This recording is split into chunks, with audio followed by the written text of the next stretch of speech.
വായ, കണ്ണ്, മൂക്ക്, വായ, ചെവി,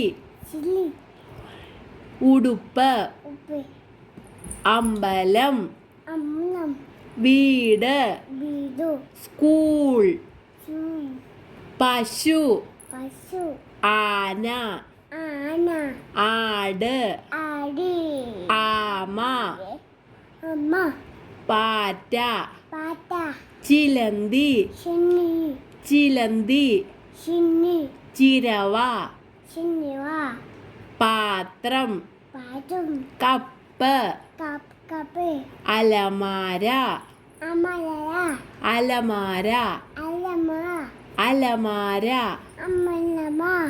ബാഗ്, കുട,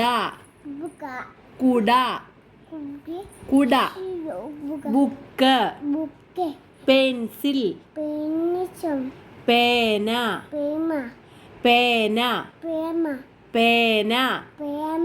പുസ്തകം, സ്കൂൾ, സ്കൂട്ടർ.